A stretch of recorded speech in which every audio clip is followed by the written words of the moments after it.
yang diangkat oleh Dr. William Campbell adalah mengenai surat Al-Kahfi 18 ayat 86, bahwa Zulkarnain melihat matahari terbenam dalam air laut yang berlumpur hitam. Tidak ilmiah. Kata dalam bahasa Arab yang digunakan dalam ayat tersebut adalah wajada, yang berarti terlihat oleh Zulkarnain. Dan Dr. William Campbell mengetahui bahasa Arab. Bila Anda melihat kamus, arti kata wajada adalah terlihat. Jadi Allah Subhanahu wa Ta'ala juga menjelaskan apa yang terlihat oleh Zulkarnain. Apabila Anda membuat suatu pernyataan bahwa siswa di kelas mengatakan 2 tambah 2 5, dan Anda berkata, oh Zakir mengatakan 2 tambah 2 5. Saya tidak mengatakan. Saya memberitahu siswa di kelas mengatakan 2 tambah 2 5. Saya tidak salah, siswa yang salah. Ada berbagai macam cara untuk mencoba dan menganalisa ayat ini. Salah satu caranya adalah menurut Muhammad Asad, bahwa wajada berarti hal yang terlihat oleh Zulkarnain. Pokok permasalahan kedua, kata dalam bahasa Arab yang digunakan adalah maghrib, dan itu bisa menunjukkan waktu dan juga tempat. Ketika kita mengatakan matahari terbenam dapat digunakan untuk menunjukkan waktu. Matahari terbenam pada pukul 7 sore. Bila saya mengatakan matahari terbenam di sebelah barat, saya menggunakan kata itu untuk tempat. Tapi jika saya menggunakan kata maghrib, berarti saya menunjukkan waktu. Menunjukkan waktu. Maka, Zulkarnain tidak tiba di tempat matahari terbenam. Masalah terselesaikan. Selanjutnya Anda bisa selesaikan dengan berbagai cara. Bahkan Dr. William Campbell berkata, tidak.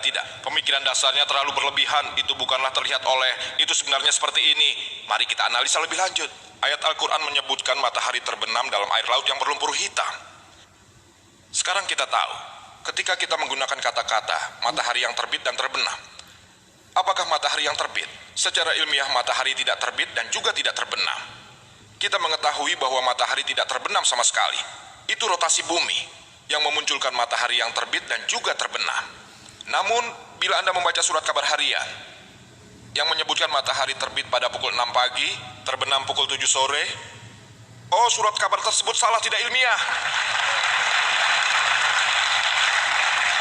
Bila saya menggunakan kata bencana, oh, di sana terjadi bencana. Bencana berarti sejumlah kecelakaan.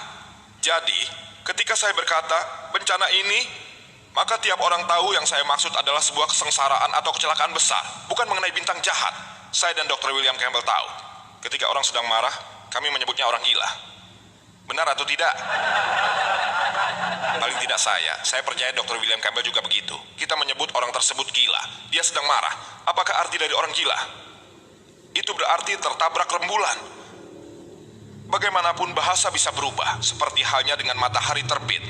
Sebenarnya hal itu hanya merupakan penggunaan kata-kata.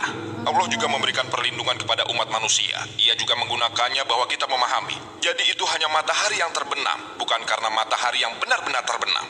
Jadi terbuktilah bahwa ayat dalam Al-Quran surat Al-Kahfi 18 ayat 86 tidak berlawanan dengan perkembangan ilmu pengetahuan. Dan hal itu hanya cara bagaimana orang menyampaikan.